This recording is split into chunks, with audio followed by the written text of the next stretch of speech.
नमस्कार। कौशल योग के आज की इस कड़ी में हम लोग उष्ट्रासन की चर्चा करेंगे।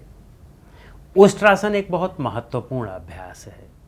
इसका नाम उष्ट्रासन इसलिए है कि इसमें हमारे शरीर की आकृति उष्ट्र यानी ऊंट जैसी बनती है, इसलिए हम इसे उष्ट्रासन कहते हैं। तो आइए हम लोग इसके अभ्यास की विधि, इसकी सावधानियां और इसके लाभ की चर्चा करते हैं। तो पहले अभ्यास की विधि पर आते हैं। अभ्यास की विधि में सबसे पहले हम वज्रासन पर बैठ जाएं।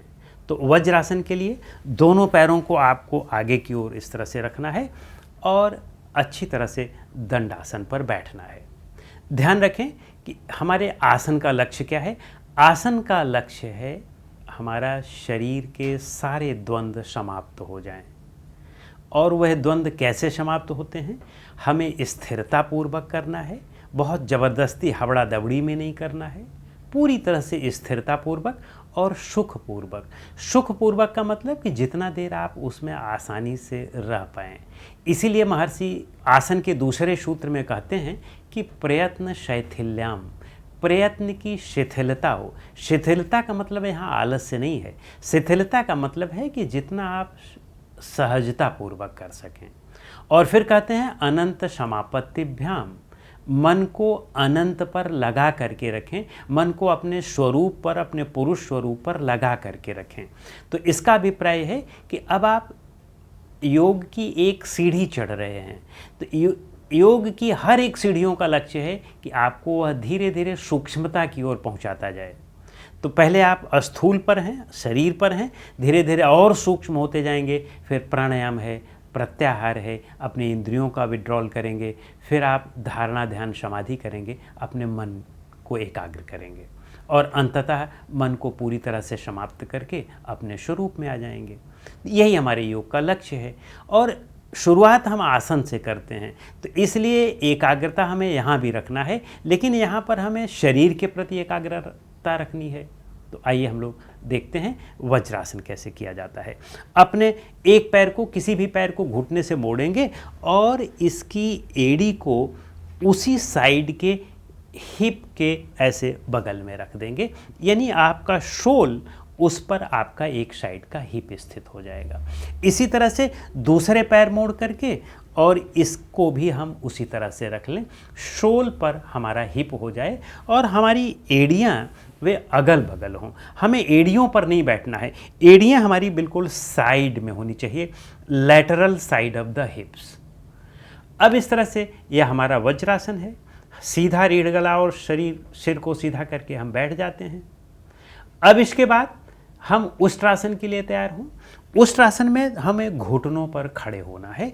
इस तरह से हम घुटनों पर खड़े हो जाएं।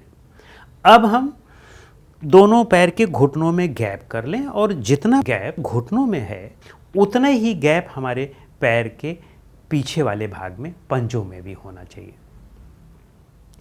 अब इसके बाद हम शुरुआत की स्थिति में, अगर हम उष्ट्रासन अभी हमने नहीं किया है, हमारा शरीर जकड़ा हुआ है, शरीर की फ्लेक्सिबिलिटी अच्छी नहीं है, तो उस स्थिति में हमें इसका अभ्यास इस प्रकार करना चाहिए कि एक हाथ को हमने ऊपर उठाया और धीरे धीरे हम पीछे ले गए और उस पैर की एड़ी पर हमने उसको रख दिया। अब हम दूसरे हाथ को भी अगर ले जाएं, यहाँ पर एड़ी पर, दूसरी एड़ी पर आ जाए तो ठीक है, नहीं आता है तो हम इस हाथ को ऊपर की ओर कर लें और हिप को आगे की ओर पुश करें, ताकि आपके रीढ़ में एक अच्छा आर्च बनना चाहिए और सिर को इस तरह से पीछे की ओर डाल दें।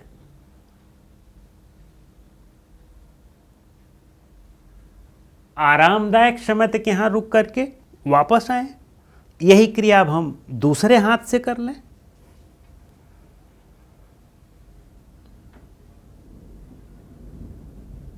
और पीछे जा सके तो इसको और भी पीछे ले जा सकते हैं और फिर हम वापस आ जाएं। इसको आप साइड में इस तरह से देख सकते हैं।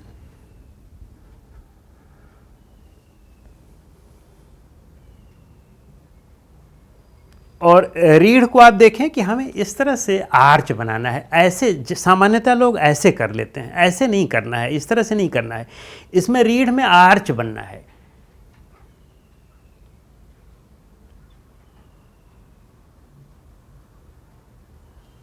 वापस आ जाएं। यह तो हमारी प्रारंभिक स्थिति है।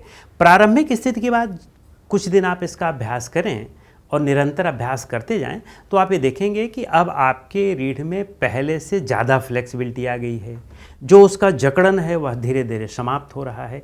तो उस स्थिति में कुछ दिनों बाद, मुश्किल से 10-15 दिनों बाद या महीने भर बाद, आप दोनों हाथ से एक साथ कर सकते हैं। तो इस तरह से करेंगे, एक हाथ को आपने इस एड़ी पर रखा, फिर दूसरे हाथ को ला करके इस एड़ी पर रख लें और फिर आगे की ओर आप इस तरह से पुश करें को।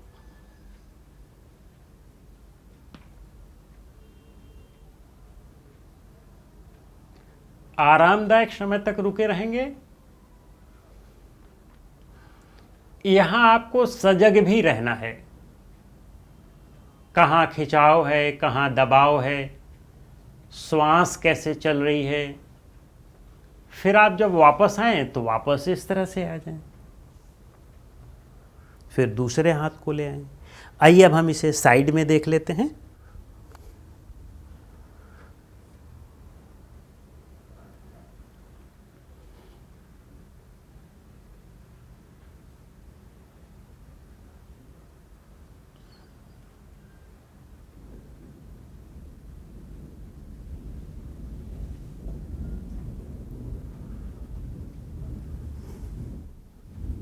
वापस आ जाए।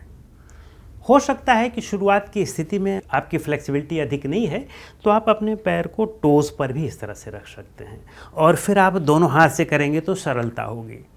और जब आपकी फ्लेक्सिबिलिटी बढ़ जाए तो आप इसे ऐसे कर लें, और पहले आप ऐसे करें, इतना ही रखें या ऐसे रखें। फिर धीरे धीरे जब आपकी ग्रिप बनती जाए तो आप यहाँ पर कर लें और फिर अंततः आप यहाँ पर आ सकते हैं, जमीन पर आ सकते हैं। लेकिन आपके स्पाइन का जो ये आर्च है यह बढ़ते जाना चाहिए। ऐसे नहीं करना है, ऐसे नहीं करना है, यह ऐसे होना चाहिए।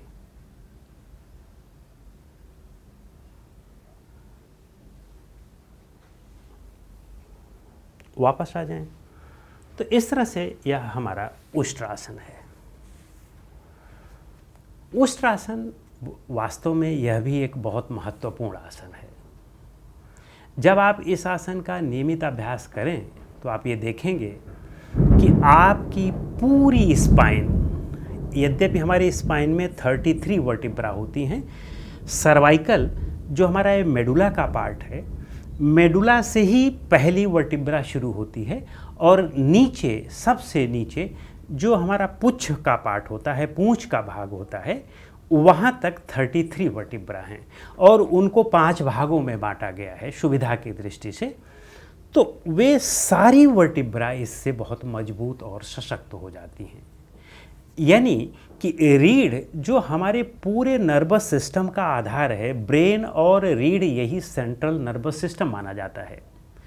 और अगर आपका नर्वस सिस्टम अच्छा हो तो नर्वस सिस्टम का यह लाभ होता है कि आपके शरीर के हर एक अंगों में जाता है, लेकिन यह ब्रेन और रीढ़ से ही हो करके जाता है। तो अगर आपका रीढ़ मजबूत है, सारी वर्टिब्रा मजबूत हैं, वर्टिब्रा से सारे अंगों में नसें गई हुई हैं, तो जब आपकी एक एक वर्टिब्रा मजबूत हो रही हैं, उनके डिस्क मजबूत हो रहे हैं, उनकी नर्व्स मजबूत हो रही हैं, वहाँ पर रक्त का संचालन बढ़ रहा है, तो इससे यह होता है कि हमारी जो लाइफ फोर्स है वह अच्छी तरह से सारे अंगों में पहुँच जाती है।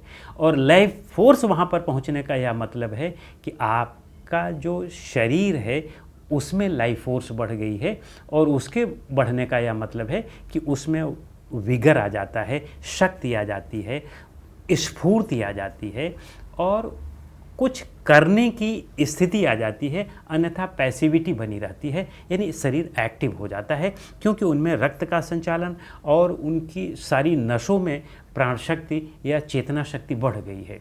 तो इसलिए बहुत ही महत्वपूर्ण आसनों में इसकी गिनती होती है। लेकिन उन स्थितियों में जहाँ केवल आपकी रीढ़ में दर्द हो रहा है, आपकी कमर में दर्द हो रहा है, तो उनके लिए तो यह रामबाण आसन है। लंबैगो अगर हो, यानी कमर के भाग में दर्द हो, कमर के भाग स्टिफ हो, तो रामबाण आसन है। यदि सर्वाइकल हो, उसके लिए भी बहुत अच्छा है। और इतने नहीं, स्लिप डिस्क और स्पॉन्डिलाइटिस किसी भी रीढ़ के वर्टिब्रा में है तो उनके लिए रामबाण आसन है ये। और इसी के साथ साथ यह हमारे जो इधर का पेल्विक का पार्ट है इसके लिए भी बहुत महत्वपूर्ण है, क्योंकि आगे की ओर प्रेस करता है तो इससे हमारी बटक की मसल्स वे भी खींचती हैं और पेल्विस की मसल्स तो सारी खींच ही रही हैं। तो इसका क्या लाभ होता है कि इससे हमारा जो अंदर का यूरोजेनाइटल सिस्टम है वह भी बहुत मजबूत हो जाता है। यूरिनरी प्रॉब्लम होने की संभावनाएं कम हो जाती हैं। महिलाओं को जो मासिक संबंधी जो महिलाओं की समस्या है उनके समस्याओं का समाधान यह आसन बहुत अच्छी तरह से कर सकता है यदि हम नियमित रूप से इसका अभ्यास करें तो।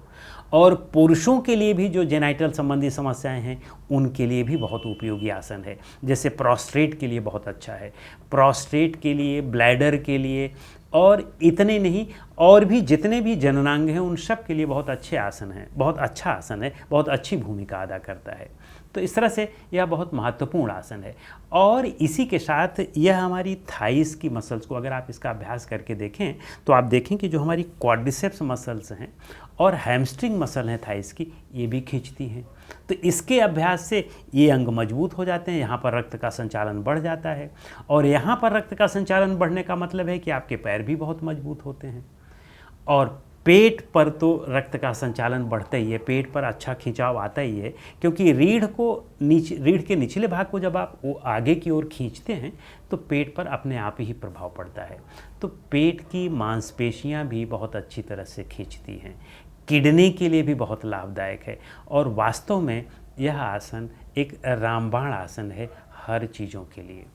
और यदि हम इसके सावधानियों की चर्चा करें, लिमिटेशन की चर्चा करें, तो वे लोग जिन्हें हृदय रोग हो या गंभीर उच्च रक्तचाप की समस्या हो, बेहतर है कि वे इसका अभ्यास शुरुआत में केवल सिंपल वाला अभ्यास करें, एक एक हाथ वाला अभ्यास करें, पूरा उसका जो एडवांस्ड भाग है उसका अभ्यास ना करें। धीरे धीरे जब उनकी शारीरिक क्षमता बढ़ती जाए तो वे अभ्यास अपना एडवांस वाला भी कर सकते हैं। और साथ में हमें ज़बरदस्ती आसनों के साथ नहीं करना है। जितना हम सहजता और आसानी के साथ कर सकें उतना ही अभ्यास करें, अन्यथा आसन नुकसानदायक भी सिद्ध हो सकता है। और जो सबसे महत्वपूर्ण भाग है, सजगता जरूर बनाए रखें, अवेयरनेस जरूर बनाए रखें। माइंडफुलनेस ही सबसे महत्वपूर्ण तत्व है हमारे योग का। यदि हम माइंडफुल नहीं हैं, यदि हम अवेयर नहीं हैं, तो सारा किया कराया सब व्यर्थ होता है, वह केवल शारीरिक लाभ देता है आपको। लेकिन ध्यान रखें कि जब आप उसी अभ्यास में उतना ही समय जितना आप दे रहे हैं शारीरिक अभ्यास के लिए, यदि आप उसी समय में, उतने ही समय में आप माइंडफुलनेस का भी अभ्यास कर लेते हैं तो आपका लाभ सैकड़ों गुना बढ़ जाता है। क्योंकि जो मूल चीज़ है मन हमारा, वह हमारे नियंत्रण में आने लगता है। और जहाँ मन में नियंत्रण आने लगा वहाँ आपका सुख दुख, लाभ हानि, इन सब पर भी हमारा नियंत्रण आने लगता है। काम क्रोध पर नियंत्रण आने लगता है। यही हमारे पर्सनालिटी के सबसे बड़े दुश्मन हैं, व्यक्तित्व के सबसे बड़े दुश्मन हैं। यदि हम इन पर नियंत्रण कर लें तो हमारा बहुत समय और ऊर्जा बच जाती है। और अपनी उस ऊर्जा को यदि हम किसी क्रिएटिव वर्क में चैनलाइज कर दें तो हम महान से महान कार्य कर सकते हैं। यही योग का हमारे लक्ष्य है। तो इस तरह से इस आसन के विषय में इतना ही। अगली कड़ी में हम नए आसन के साथ मिलेंगे। नमस्कार।